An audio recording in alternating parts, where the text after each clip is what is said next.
I was maybe about 10 years old when I experienced what I'm certain was an otherworldly visit. It was pretty late at night and I was in my bed.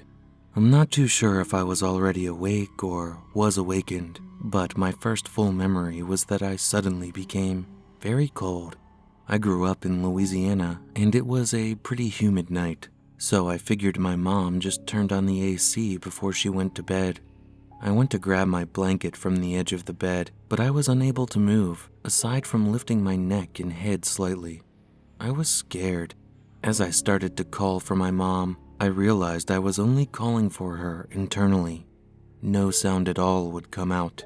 Fear was beginning to take over me when I heard my bedroom door creak open. Next, I heard what sounded like a chain dragging on the floor.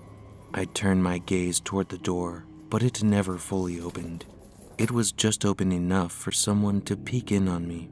After staring, waiting for something to jump at me, nothing did. I felt something on the right side of me. It felt as if someone had gotten in my bed. I look over and I saw a creature floating beside my bed.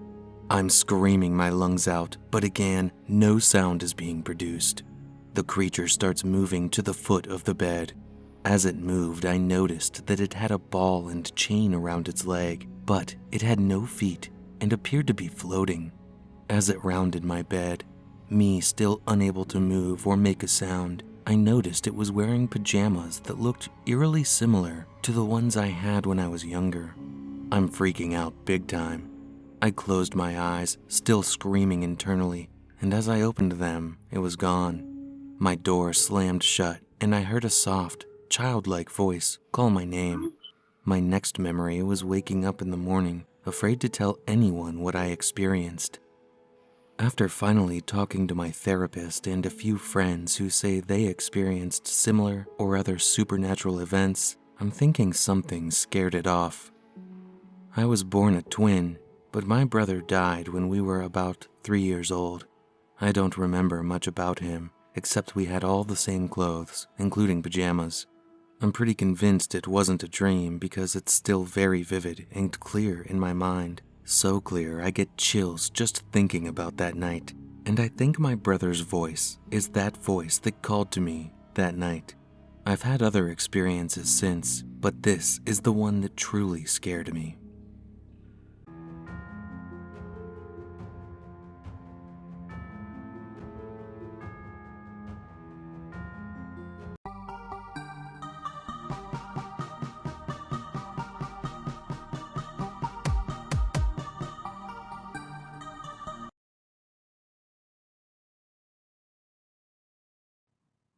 This took place 10 years back when I was in high school. We were playing cricket on an abandoned estate. I was not much of a player, but with peer pressure, I went with them. After playing hard for an hour due to heavy summer sunlight, I got sunstroke and took a break. There is this half-demolished building in this estate which is covered with a good number of tall trees that could provide enough shade for me to recover. My friends carried me over there and gave me some water. I felt some relaxation and felt like going to sleep. When I woke up, it was too dark to see anything. I panicked. There was no one in there. I yelled my friends' names, but no use. I searched my pockets and surroundings for my mobile, but I can't find it. I roamed around that place and finally found one exit, which I believed was the entry that got me in. It is pitch black outside, with no moon, no stars, or not even streetlights. I had no idea where to go or whom to call for help, despite the fact that I can't find my mobile. I sat over a stone there on that ground where we played earlier, giving some time to my brain to think of some solution. Suddenly, one lady with a faint voice called my name from my backside. A slight cold breeze slithered back of my neck. I intentionally ignored, letting my mind believe it's just my imagination. There we go. She called again. This time it felt real. Someone just called me again. I was about to turn my head, but within that gap, the voice started yelling. My thoughts changed within a fraction of seconds. For a moment, I thought it was my imagination that plunges in my head due to the current situation that I was in. and for a moment it was like really a lady was calling. I had to look there, and again that yelling made me piss in my pants. It's not like human. It continued yelling, "Leo, get me out of here! Leo, Leo, Leo! Come here, get me out of here! I couldn't move. I was waiting for you a long time. If you don't come now, I would make you do that, and that would be painful." My heartbeat increased, and my body bathed in sweat, even though the weather was cool and cloudy. Suddenly, there was another familiar voice, which is my friend's. He is yelling in my ear, "Wake up, Leo, wake up! I'm leaving if you don't wake up. The others were already gone." I opened my eyes. Thank God it was a dream, but felt so real. I realized I can't stand or move my hands or legs. I might be experiencing sleep paralysis. I called my friend who was 10 feet away from me. Seems like I annoyed him pretty much. I called him, "Dave, get me out of here! Dave, Dave, Dave! Come here, get me out of here!" I couldn't move. Oh God, this is repeating. I was imitating that exact lady's words. I changed my words by stating, "Come bro, I can't move. I got sleep paralysis," in a low, meek voice. He came back and he lifted me up with one hand on his shoulder. My muscles were relieved. I was explaining to him what I dreamed of, and while in the middle of it, I saw the stone that I sat in my dream on that ground. It was actually a headstone of a grave. I was shocked, with my eyes and mouth wide open. Dave is asking, "What's next? Very interesting. What happened next?" I pull myself back and told him, pointing to that headstone, "This is where I sat. And then I heard that voice. What is this place?" Dave pointed his finger to the left side of that building. There were 4 more graves. "Well, that negative energy you felt in there. Let's get out of here immediately," told Dave. By saying so, we started our bike and got out of there.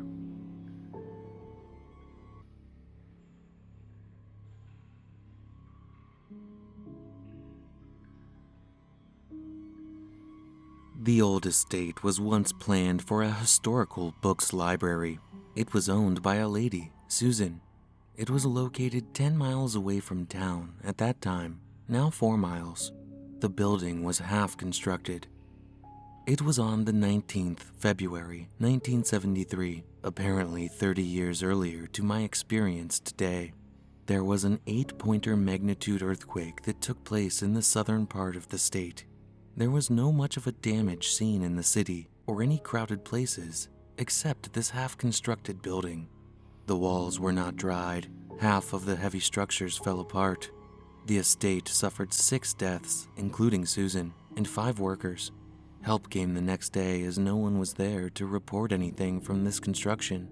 1 body was transferred and other 4 workers were buried on the side field of that estate. And the landowner, Susan's body, was buried in lawn, and estate remained abandoned till today.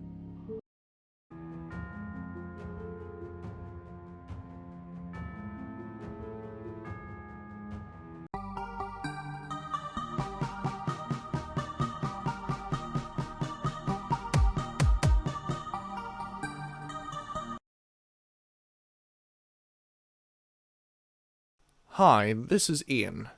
I was doing my masters when this happened. I would always love to have outdoor parties and trekking with friends on down-to-earthly places. Luckily, my friends Luke and Joe feels the same way.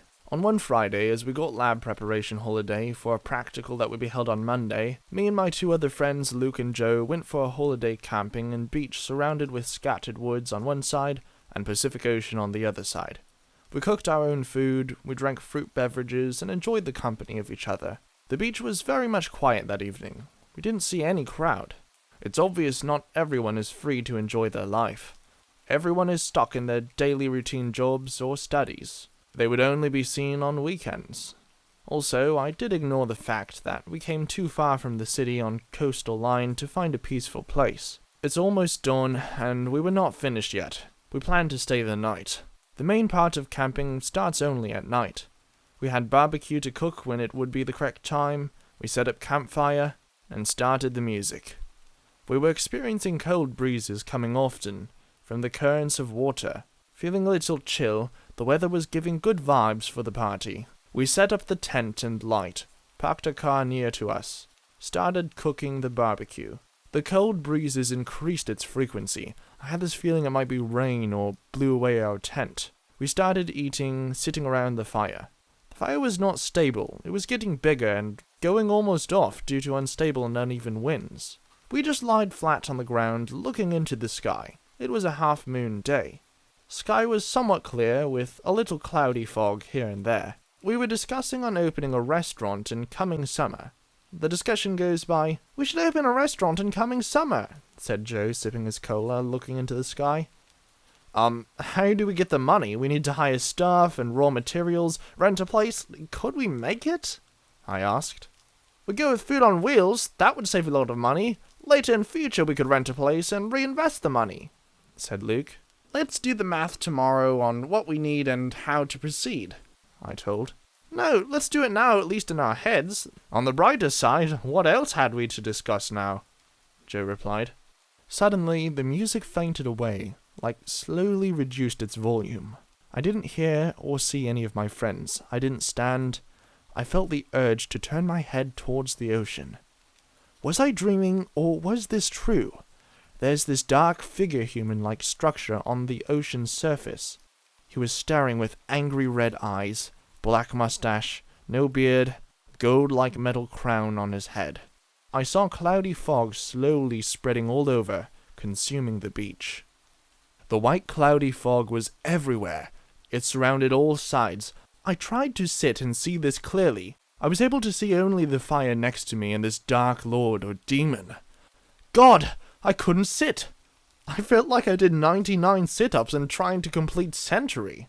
He was sitting on a massive animal, which resembles a bull, but it is not a bull, not the one which we could see on Earth. He had a black rope in his right hand, with a golden animal skull-like structure to its one end, which I couldn't see clearly due to the white smoky fog. I saw him coming towards me. I felt my heartbeat increasing. I was sweating all over my body. Within a glimpse, I felt nothing. Everything went blank for a while. The next thing I was conscious was that I was lying flat, and this giant bull was pressing me to the ground with its massive head, making me uncomfortable to breathe or move. The animal was standing in left corner to my shoulders. I tried to scream and call for help, but I couldn't. I tried to slide to the sides or downwards, which were unsuccessful attempts. I was not getting any thoughts or ideas to escape the threat. I struck here. It's sucking the life out of me. I was slowly losing my consciousness.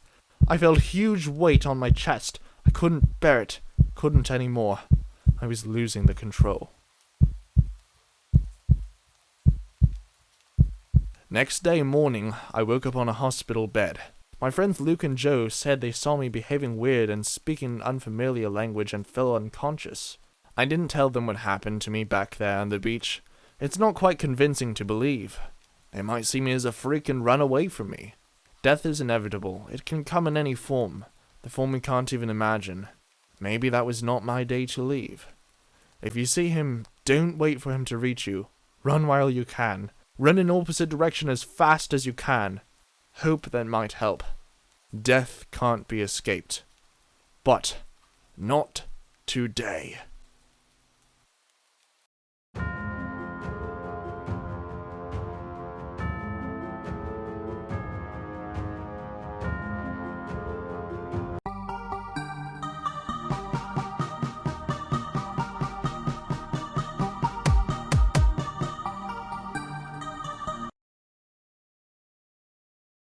Hi, this is Aaron. I am a software developer. Lately I have been hearing noises all over my head at nights. I'm not sure if these are conversations which are coming from my neighboring houses or I'm into complete hallucination. Sometimes these conversations sound somewhat meaningful. We can understand what they are discussing, but soon after they go faint and unclear. But most of the times, these noises are a huge red mark to peace of mind. It will feel like we were standing in a crowded area like Disneyland or Times Square. I can't focus on my work. Initially it started on a slow pace. I'd listened to a few faint voices twice or thrice in a week, but it started increasing its frequency. It's almost 6 months till today. I had been ignoring these noises by listening to music over headset, but over the past few days I've been analyzing the whole occurrences and comparing with the initial days of the noises when they first started. In the beginning I used to ignore by telling myself that I might be becoming a superhuman who could listen to the other side. How bullshit. Now it seems that I'd been ignoring something that might be a potential threat to my life. What if the people whom I believe are on the other side know that I can listen to their faint conversations? Oh God, they knew it, as one time I put my head in that direction from where a faint conversation could be listened, and suddenly that conversation stopped. Like they intentionally stopped it knowing that I was listening to them. I fucking ignored this all the time. This all started when I took this gold ring from that well. I was driving from a friend's birthday party around 10 p.m. My car ran out of gas. I thought I could make it to the next gas station. I was in city outskirts. I remember seeing a gas station near this area this evening. I opened maps in mobile and located a gas station near me, which was a mile away. I took the jerry can and started walking. After a few minutes passed by, I heard a dog barking near me. It sounded like it was coming from a deep well. I looked around and saw it was indeed coming from a well. It was an incredibly old one. No water in it, no safety cover on it, covered with leaves and plastic bottles in its bottom surface. There's no proper light near. I was dependent on my mobile flashlight only. It is a street dog barking at the bottom of the well for help. I searched my surroundings for a rope or something that could get me down there. When I circled flashlight around the well and saw this iron ladder reaching down to the well, full-on rust may be seen its end days. Without any hesitation, I went for it.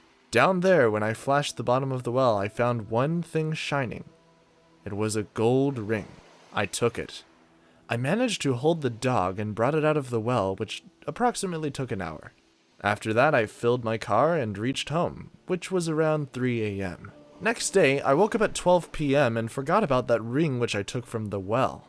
That evening, I heard these noises for the first time. I ignored, not even had a second thought. I had to return the ring, else these voices never going to leave me.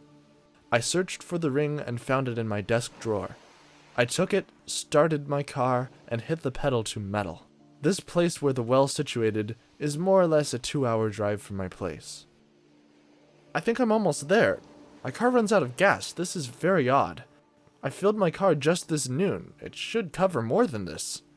I opened maps in mobile and found a gas station nearby. It's a mile away.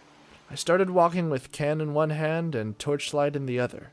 I filled the can in that gas station and headed back to my car. On the way back to my car, I heard one faint dog barking sound. It felt like it was coming from a deep hole. After looking around for a few seconds, I found the place from where the barking sound was coming. It is indeed coming from a well. There's a little dog at the bottom of this well, which is incredibly odd, covered with leaves and plastic wastage in the bottom. I saw a ladder going down to the bottom of the well. I climbed down to the bottom, just to flash on a shiny metal which turned out to be a gold ring. Oh my God! Is this repeating? How could it ever be possible? I panicked. Is this all pre-planned? The earlier well should be half a mile from the gas station, which is opposite side to where my car is parked now, keeping gas station as origin. I don't know where on earth this other well with the dog and ring came from. My legs are shivering when I realize that my car stopped half a mile from that well last time, and now the same distance except the other side of the gas station. Should I run away from helping the dog or follow the inevitable course? I am panicked and confused at the same time. Or should I play it differently? I mean, take this ring and go for the earlier well, or come back here and get another ring and repeat the cycle. Wait a minute! I should have my ring which I brought to return. Where is it? It should be in my right pocket. It is gone! Is this the same ring? I picked up the ring and found it is quite like the ring which I brought to return. Or maybe the same. What if this dog really needs help? Chances cannot be ignored. I shouldn't regret the rest of my life thinking that I didn't save this dog because of my thoughts of all this is just a trick or a lie. I left the ring at the bottom, the exact place where it was resting, and about to stand straight and go for the dog. Suddenly I heard faint voices whispering, "Take it. Take it." Cold breeze slithered back of my neck. I stopped, holding my hands toward my chin with the torchlight. Didn't make any movements. looked around, and gazed to the top of the well. There is no one. I waited for the voices to repeat, also horrified to move forward. They never repeated. I brought the dog to the surface and ran towards my car, without turning back. I started my car, took U-turn, and went home. I suggest please don't stop in unfamiliar places. Keep backup fuel. Even if you stop, don't listen for animal sounds like dog barking or cat meowing. It's a neat trick to lure you into the trap. Even if you stop by and help any of the encountered animal, please don't pick any things you see. They want you to pick those things. If you keep those things which might be of dead people, their souls are allowed to follow you to your home.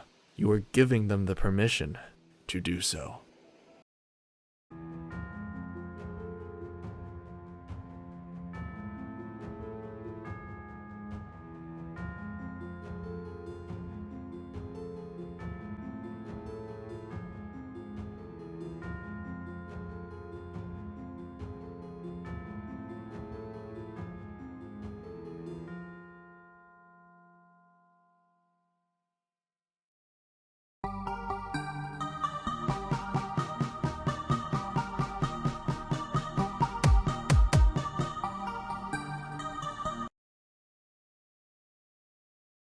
Currently, I am in my mid-30s. This happened back in my 20s when I used to drive cab for a living.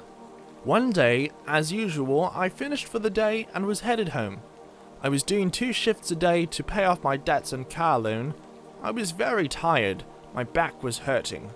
It was almost 3 a.m. I had to go through woods to reach my home from the city where I work.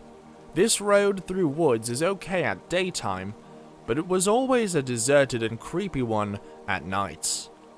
It was a lonely night. There was hardly any vehicle that could be seen around. I had this fear for highwaymen. I had been hearing the rumors of their robberies lately, so I took a detour where I could find at least well-spread streetlights. Unfortunately, this road goes through a cemetery and I had to cover extra 8 miles of distance. So, for the safety from robbers, I had to pay for extra fuel. And anyway, I wouldn't fear for any of the paranormal stuff. Even though I had no encounter of any prior to this, I do believe in it, but it's just the way I keep it, as I do no harm to them, and they do no harm to me. As I covered the first 3 miles, I was about to cross the cemetery. At the end of the cemetery, there's a right turn at 90-degree angle. There comes the last street light for Cemetery Road. As I was taking a right turn at the end of Cemetery, a woman from nowhere suddenly appeared ahead of that streetlight from the dark shallows of the creepy night. She waved her hand for the taxi. I stopped to check if she would need a ride on the way to my town, thinking I could make some money before finishing my shift. She asked for Larkville, at least what I heard. This is not exactly on my way. I need to take a left turn at the beginning of my town. It was already 3:15 a.m. I couldn't take this ride. But I needed the money very much. I told her the fare would be double than usual. You wouldn't get any cab here till morning. She hopped into the back seat of my car, didn't utter a word. I hesitantly pulled my gear and headed for Larkville. After a 40 minutes drive, I finally approached the Larkville. While driving towards town stadium, I asked her, "We are here, ma'am, at Larkville. Where should I drop you?" She told, "It's old Larkville I asked for." I was like, is she drunk? So the reason for my shock, that old Larkville was burned down to its foundations 8 to 9 years ago by a fire accident due to gas line leakage. It was a small village. No one ever lived there from that day. Some believe it's cursed. The village suffered 788 deaths. That includes all age groups people. The rest of the people who were lucky enough to be survived were moved to Larkville, which was called as New Larkville before Old Larkville had seen its image in ashes.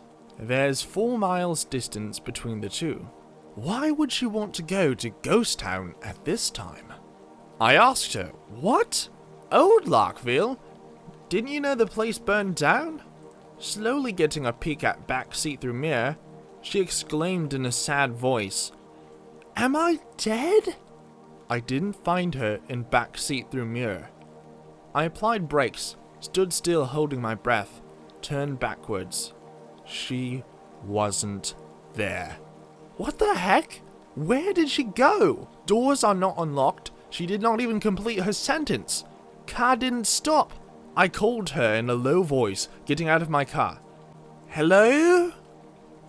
You didn't pay me. Where did you go? Just to not showcase or feel the fear in me. I checked back doors by trying to open them. Nope. They are locked. My heart missed a beat. Is this a ghost? What are the odds? Will it follow me? Should I not go home today? All those thoughts gave me shivers. I took U-turn and got the hell out of there. Reached home. Didn't sleep well that day. Although I was very confident in taking the bull by its horns prior to this encounter, this experience made me change my thoughts somehow. It didn't harm me in any way, but the feel that I gave a ride to a ghost on my back seat felt like skated on thin ice. This experience gave me chills.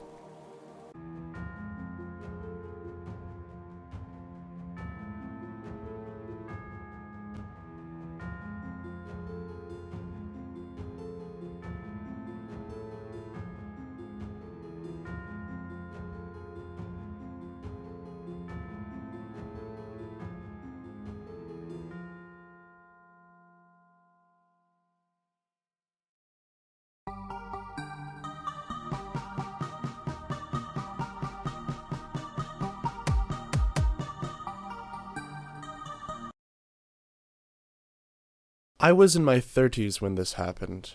I am a ticket collector of a train. I have to travel across my country for the sake of my job. It was the 3rd or 4th week after I have joined the post as a TC. On reaching a destination, I thought of smoking as it is one of my bad habits. After a straight 8-hour duty on the train, I needed it. As it was prohibited to smoke inside the train, I was feeling the terrible urge to smoke. On reaching the destination, I undressed myself from my uniform and get myself uncommon attire in my room in the station itself that was given to me. It was 10 p.m. only, and outside the shops were closed. I doesn't have bought any cigarettes till now, nor do I had a single one. I thought, how can I manage the whole night without it? So anyhow, I have to find an open shop nearby. At 10:30 p.m., I left in searching for the shop. I didn't find a single shop open nearby. Wandering here and there, I found a group of people going somewhere. I asked them why all the shops have been closed. They told me they are not native of this place, and they have to catch the train. They hurried away. After walking for 30 minutes in this small town, I got tired, but I don't know why I doesn't give up. Maybe it's my addiction for smoking. After some time, I felt like where I will get my stuff, I know it, and the roads are signaling me the right path. But I didn't find a single shop in the town, or you can call it a village. I came much further walking from the station, nearly about 5 to 6 kilometers. Now at last I have decided to return to my room in the station. I have to return to my home early morning itself by the same train I had came here. I felt extremely tired, and I had to go another 5 to 6 kilometers by walking as there was no means of transportation I have seen still now at this odd time. On returning, I found an elderly couple with their children and a bag of luggage with them. They surely will be going to the station, I thought, and I should also join them by helping with their bags, and the walk will be less boring. By their company I will also be less frightened of robbers or a thief. Introducing myself was easy, and they don't showed any uncomfortableness while introducing themselves. They told me where they are from and where they are going. The men told me that this was his in-laws' house and they are returning home. Their train was at 3:45 a.m., and now it was 2 a.m. I noticed my watch and my black and white keypad mobile, and noted that I have walked almost 3 to 4 hours continuously for a single puff of a cigarette.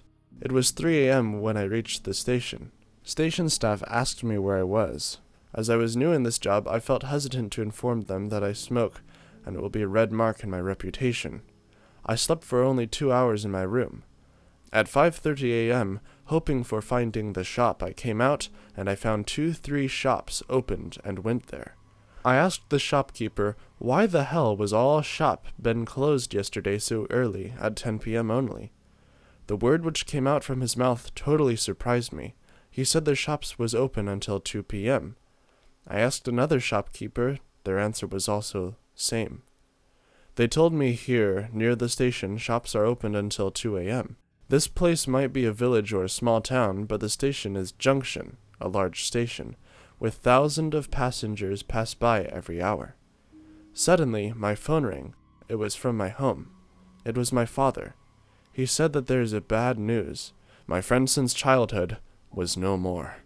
I was frightened more than being downcast. I felt myself freaking cold and ran towards my room and locked myself. I caught my train in the scheduled time and calculated my puzzled experience, i.e. the relation between the death of my best friend and the last night experience, because he was the one who always hindered me on my smoking. He always said me to stop smoking. He has always been the barrier of my smoking. Also, he used to campaign in an NGO that disfavor the smoking.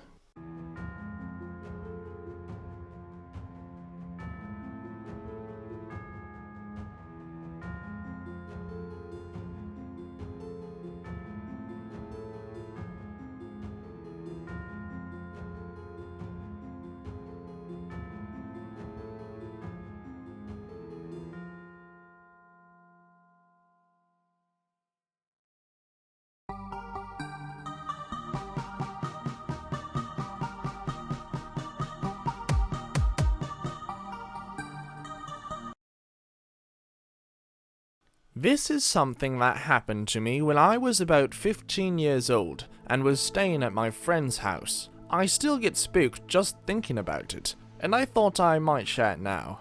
I think it was Saturday when we were watching old movies, playing video games, or whatever, when he suggested that we go for a walk in the forest near his house. I was bored and I thought, why not? He said there was some old abandoned house in the woods which I had never been to or heard of before. I thought that was pretty cool, and he told me he could show me around. We headed out, and I brought a flashlight because it was getting dark. We walked through a trail surrounded by some unusually tall trees.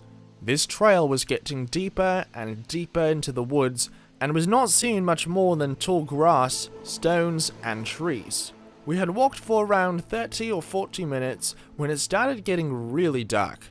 I think I asked him if he was sure we were going the right way, when I suddenly noticed a small Dutch colonial-style house peeking out behind the trees. It was white, and I think it had some kind of porch in front of it. It appeared deteriorated and abandoned from the outside. I turned around and noticed that my friend wasn't there anymore. I thought he was playing around with me, so I just casually kept walking towards the house and pretended like I didn't care. I looked through one of the windows and didn't see anything, but I heard a distinctive sounding giggle from above me. The weird thing was that it definitely sounded like a middle-aged woman laughing, not like my friend. I was a bit frightened and I called out my friend's name, and he didn't answer. I was scared and angry, so I yelled his name really loud. The next thing that happened is only what I can describe as all hell broke loose. I heard a woman crying and wailing loudly and letting out these deep, horrifying, guttural screams. I didn't even know where it came from, but I was too terrified to do anything besides running, and I ran straight through the woods. Occasionally I tripped over rocks and trees, and I cut up a big scar on the back of my lower leg. I reached a road after running for what I think was maybe 15 minutes, and some car stopped by. The guy was nice enough to drive me home and asked me if I needed help because I was bleeding all over. Here's the kicker though. I checked my phone and my friend had sent me 2 messages asking me why I left and where I was. I was happy that he was alive and asked him if he was still in the woods. He didn't know what I was talking about and said he had been at home the whole time. I thought he was joking, but I saw that the first 2 messages were sent around the time when we should have been in the woods already. It's been many years since then, and we are not hanging around anymore, but he maintained for a long time that he didn't go into the woods with me, and that he was home the whole time when I suddenly just left without warning while he was in the bathroom. He said he didn't know about any house in the woods either, My mind would go to more rational explanations if it wasn't for the fact that he messaged me, asking where I was while we were still out in the woods.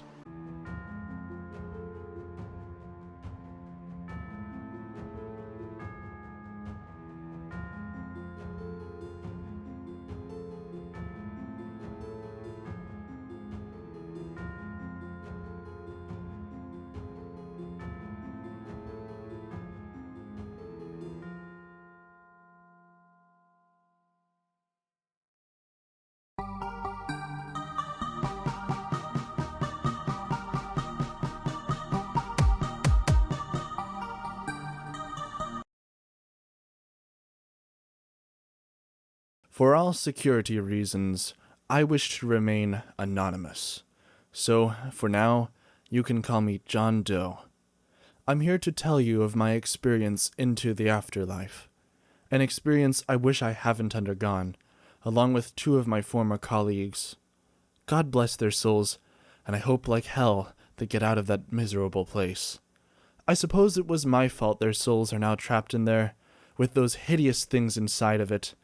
I can only pray, with my good faith, that they receive salvation.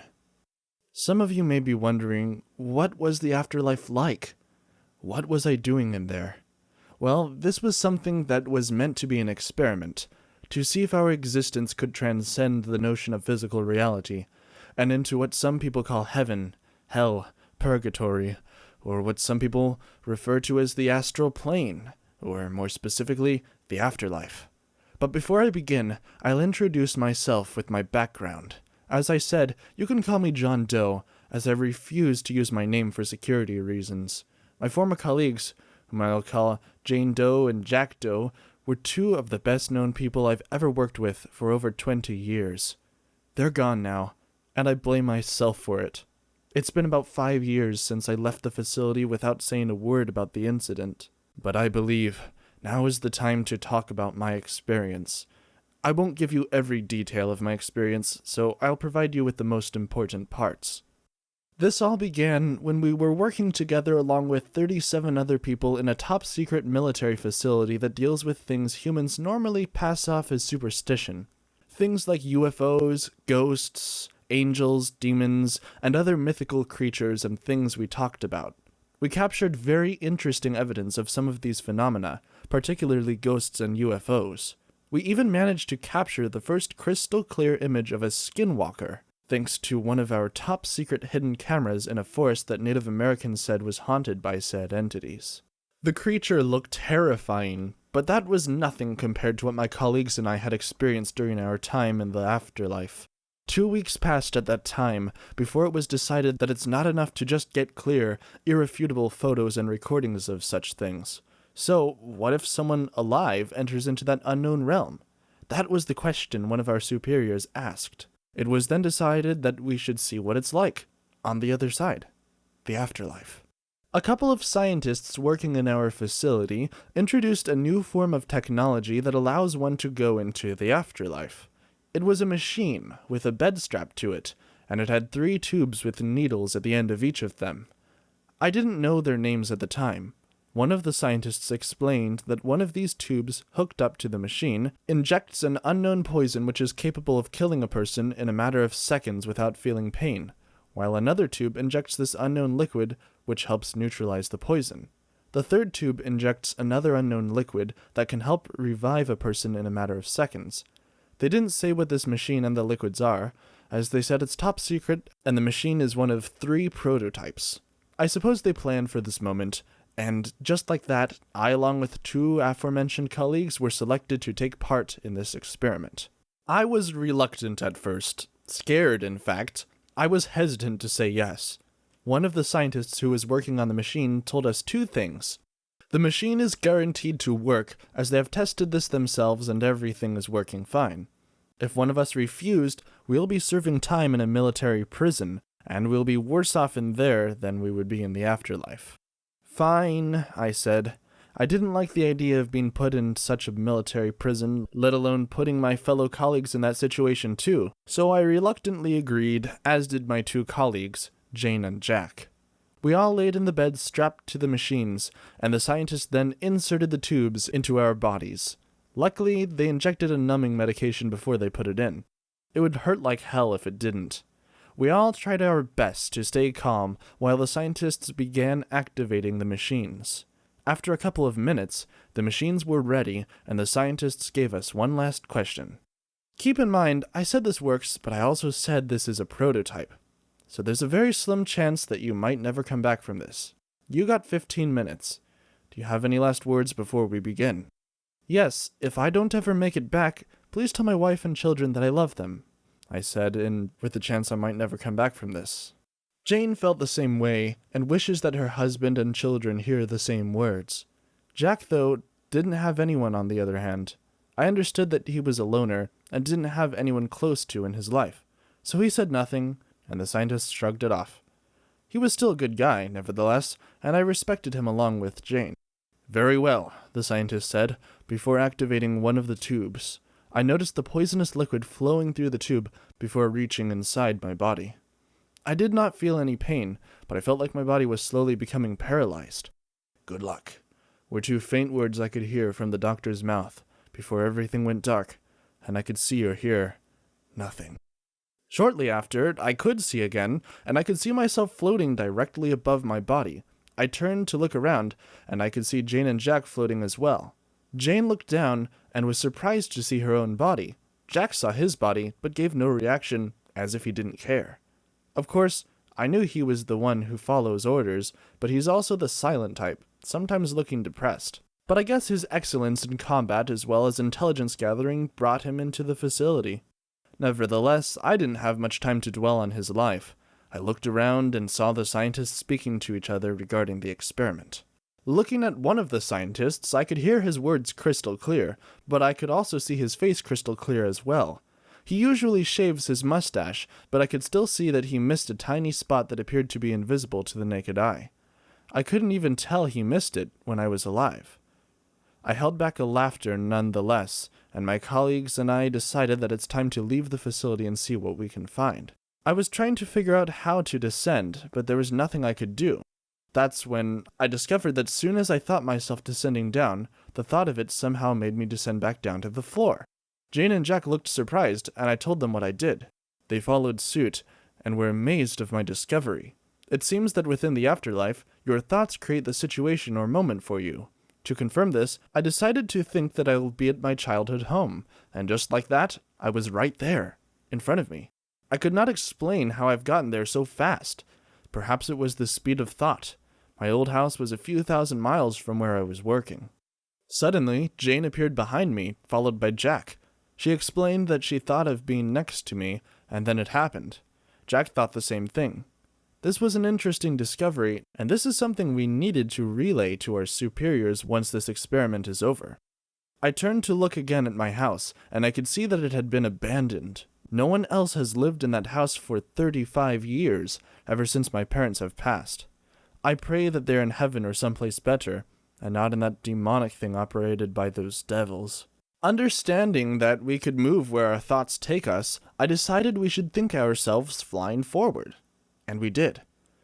As we started flying, I could hear Jack screaming as he seemed like he was about to hit a building, but to his surprise, he phased through it, which prompted a reminder that we don't have our physical bodies, which is why he passed through this solid structure. We gathered as much intel as we can throughout this experience, thinking of places to be at, only to be there instantly, as well as manually flying ourselves for the fun of it.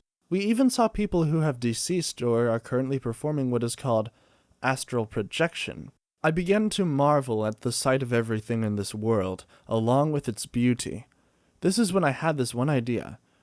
The very same idea I regret having now. I decided, what if we went out into space while in the afterlife? What would space be like? Will it be just as beautiful? Jane and Jack had their eyes wide, never thinking such a thing could be possible. But what if there's no air? What if we can't breathe in space? Jack said. Why would you need air when we don't have our bodies? I asked. Come to think of it, the whole time we were experimenting within the afterlife, we didn't even have a nose or lungs. We all thought of this, but we still appeared to be breathing the same way we did while we were alive. But given that my colleagues were afraid to go up there, I then decided I should go up into space. I was anxious to think myself being in space, so I decided to fly up ahead and use my thoughts to make myself go up faster and faster. At that moment, I was in space, and I could see the moon clearly. It looked more crystal clear, appearing like a ball of rock and sand floating in space. I even looked at the stars, and they appeared brighter than they normally look with any telescope or image. Not to mention I wasn't in any danger, and I was still breathing, apparently. Jane and Jack, though, shortly appeared next to me, and they were in shock and awe of what they see in space. "Everything looks so beautiful," Jane said, before looking at me. "I'm gonna try to go to Jupiter," I said, and decided this time I'll think myself being there. Shortly after that, I was right there. I could see the planet, and I remarked its beauty. However, shortly after a few moments, that wasn't what caught my attention. As I turned to look to my right, I could see what I presumed to be spacecrafts. I became shocked by the experience. It astounded me to see UFOs flying around, and I was just right there. But how? They're literally flying everywhere in space, even around Jupiter, but our cameras, telescopes, and other forms of technology meant for observing space can't detect them? I was astonished. None of this made any sense whatsoever. One of the ships approached, and the beings inside were seen looking at me. One of the figures in the craft looked like a small gray being, and it smiled at me. I would freak out, but strangely, I could feel its energy. It meant no harm to me, and it was exploring space just like me. I was shocked and anxious, but I also had this understanding it has no malicious intent towards me. Then just like that, the being turned the ship and left wherever it was going. I was still afraid, but happy I'm not in trouble. After a few moments from the ordeal, both Jack and Jane appeared behind me. "We're glad you're fine, John. We were beginning to worry if something happened to you." "I could sense anxiety coming from you," Jack said. "Something did happen. I saw one of those little gray beings in a craft, and it looked at me and smiled before taking off," I told them. I was astonished to see that they laughed and didn't believe me. Nevertheless, I decided to not let it bother me, and we then explored space shortly after. After looking around, we could see that space was more beautiful than it looked. The stars, moons, and suns were crystal clear and brighter. Jane and Jack then noticed other spacecrafts not belonging to us, and were taken aback. We then had this thought of being next to Voyager 1's location, and just like that, it happened, and we could see its technological designs. "This thing is huge," Jane said.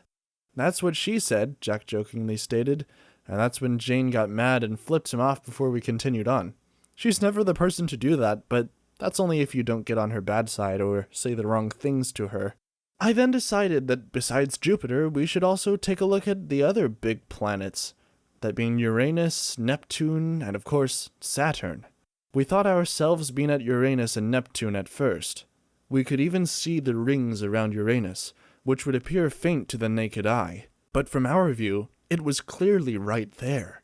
Neptune, on the other hand, appeared to be a bright blue, watery-looking planet. Not much has happened at first, until we then decided that we should now head over to Saturn. As always, we would get there instantly with mere thought. The planet looked like how it appeared in NASA's space images, but brighter and clearer, including its massive rings. After what felt like a few minutes from observing the spectacles of the planet, I looked toward Jack, only to see a figure approaching behind him. I pointed right behind him, and he and Jane turned to see it. The entity looked human to us, a female, but having Nordic features. We spoke to the entity. She didn't respond, and she kept staring at us. I could sense fear and anxiety coming from Jack, as he believed that this entity isn't from our world and might hurt us. This drew the attention of the entity, and she began to back slightly away from him. As soon as she saw me, I had to calm myself down and give her a smile, having no hostile or fearful emotions, but emotions filled with peace and harmony, to show that I'm not a threat to the entity. As I did this, the entity turned its attention to me and slowly approached me. She then smiled at me, and she took out her hand. I could feel from her, as if she wanted me to touch it. Just like that, I did, and I felt her energy. It was peaceful, and I felt she's from an unseen world hundreds of light years from Earth. To my surprise, she didn't have a name, as they don't use names to identify individuals among their own. I even felt the knowledge she had imbued within me, especially the knowledge on how she astral projects and the knowledge on the astral plane itself. She clearly had a much higher level of understanding of the afterlife than we did, and how to navigate it properly. I was even embedded with the knowledge of things humanity still has yet to understand. I could also feel that she was happy to meet me, as was I to her, given that we mean no harm to each other. Unfortunately, the ordeal didn't last long. This is where things took a very dark turn. As she looked at my fellow colleagues for a few moments before turning back at me, she then frowned and looked terrified, right before flying quickly away from us. I wonder what freaked her out. I meant no harm to her. That's when Jack turned to my attention, and his eyes went wide with fear. That was when I realized something. They weren't looking at me. Jack pointed at something behind me. I turned, and to my horror, there was this black, pyramid-looking structure heading towards our location. It appeared to be coming from the planet. I could see the beings piloting the craft. One of them had a taller gray being, but it wasn't smiling at us, and I could sense its energy. It had this feeling of malice and ill intent towards us. The other figure looked even more horrifying. It resembled a tall reptilian creature with red eyes and yellow slits in them. It had a malice and ill intent toward us, which to my understanding dwarfed that of the tall greys. "John, I think we need to go back," Jane said, and I concurred with her. We began to fly away, but Jack was still there, remaining stationary while appearing to be in shock and horror. "Jack, what the fuck are you doing? We need to get out of here!" I yelled. Jack then snapped out of it and looked to our attention. He started heading towards our location, but at that moment, the pyramid-shaped craft emitted a powerful white light from its center. We all looked at it, and I felt this intense sensation of love and comfort coming from that light. It drew the attention of my two colleagues as well as I, but then I remembered who was piloting the crafts, and the malice and ill intent they gave off. I snapped out of it, but Jane and Jack were heading towards the craft. "Jane, stop! That's a trick!" I yelled. That's when Jane turned to my attention, and suddenly snapped out of it after hearing my voice. Jack, on the other hand, was still being drawn into the light. "Jack, stop!" I yelled out, but he didn't listen. As he got closer and closer, Jane went after him to try and pull him away. That's when the light on the craft got much stronger and brighter, drawing Jane's attention once again. A sudden thought burst into my mind upon looking at this.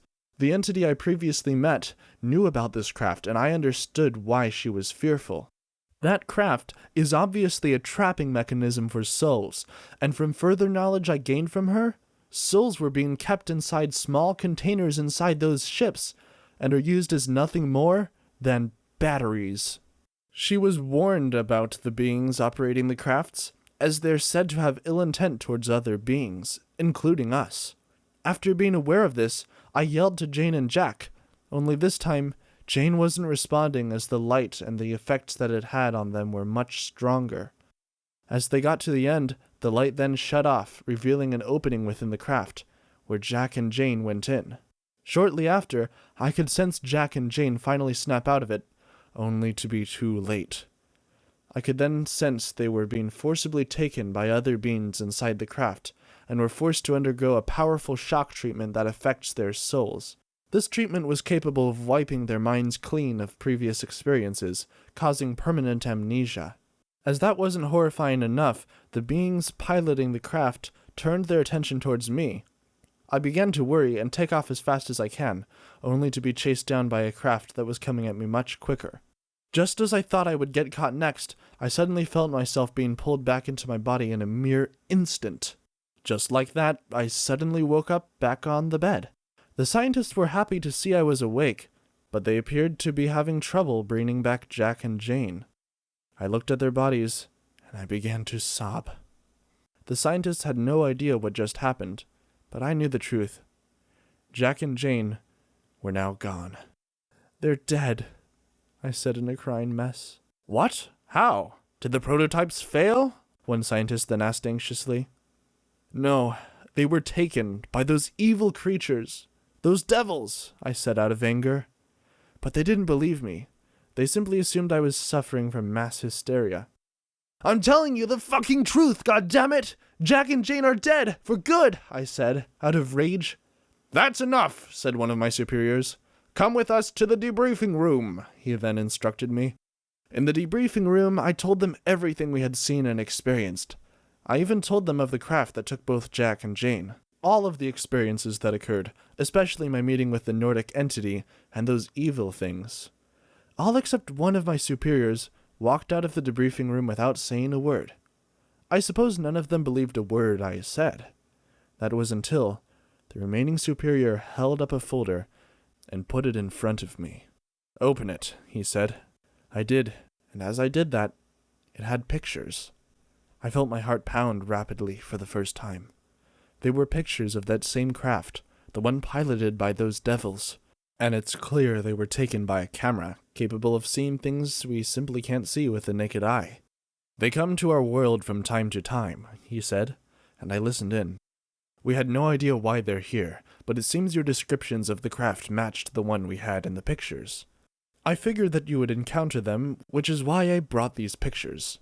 Now we know its purpose. It shocked me to realize our military somehow knew about them. And the fact that we were put into experimentation through this made my blood boil. You mean to tell me we participated in this experiment just so you could get an idea of what that craft is for? Did you consider any repercussions about this? Seriously, what the fuck is going on? I asked in a mix of frustration and confusion. He then sighed and told me everything. It was not your initiative to go out into space and encounter those crafts. Your mission was clear, to investigate on this world, what the existence is like in the afterlife. After being informed of everything you told us, this seems to explain why most crafts belonging to other beings don't operate on the same physical reality as us. But they do manifest into our world on occasion. I find it strange and defiant of all scientific and logical explanations, but I suppose the existence works in ways we still have yet to understand. With that being said, this also managed to provide knowledge on those pyramid-shaped crafts we were keeping an eye on. One of our previous test dummies decided to test out the prototype, and he got a glimpse of the afterlife, providing us with similar details of your experiences. But unfortunately, the poor soul came back to us shaken with fear. He described the same exact thing you told us, and your knowledge on them confirmed to us that they're extremely hostile. He refused to undergo another experiment and shortly became clinically insane, before being sent to an asylum to receive treatment. So it was then decided to find new subjects, that being you three. So I guess I was nothing more than a lab rat forced to endure the most likely risk I would be caught by that craft and never come back. Is that it? I said. As I said, it was not your initiative. I suppose when we continue with the experiments, our priority is to inform future participants not to go into space, and to avoid those specific crafts for their own safety, my superior then told me before he walked out, leaving me in the room by myself with my own thoughts. I admit, I was pissed off. Even though it wasn't really my mission to investigate the craft, the fact that they knew about it without telling us made me angry. What made it worse was knowing that Jane and Jack are now gone due to this. And as I said, I blame myself for it. Those evil creatures, I hope that one day they pay for their transgressions upon humanity and other beings. But for now, I'm left with nothing but sadness, heartbreak, and my sanity severely damaged from the horrifying experience. The only bright thing about this ordeal is that Jack and Jane are commemorated for their bravery, and Jane's family have been properly compensated. To be honest, that compensation won't fix the fact that she is completely gone for good, never able to see her husband and children ever again. Here I am, 5 years later, retired, but still traumatized from that experience. Stuck with nothing but wishful thinking that Jane and Jack managed to escape that craft, saved by other beings, or if God had smitten those monsters for their actions. I now believe that hell isn't exactly a specific place or a realm, nor a place filled with brimstones and fires, but something which also surrounds us, even throughout space. I'm not sure what will happen to me when I die, because now, for the first time in my life, I'm afraid of death. I'm afraid of the possibility that I will be next. I even fear for my wife and children of this, since none of them believe me. They thought I had gone insane, but I know what I saw. I pray to God that He provides me and my family a safe passage into heaven once my time finally arrives. But sometimes I can't help but think that those devils are sitting above my house unseen, waiting for me to die, and then claim me next.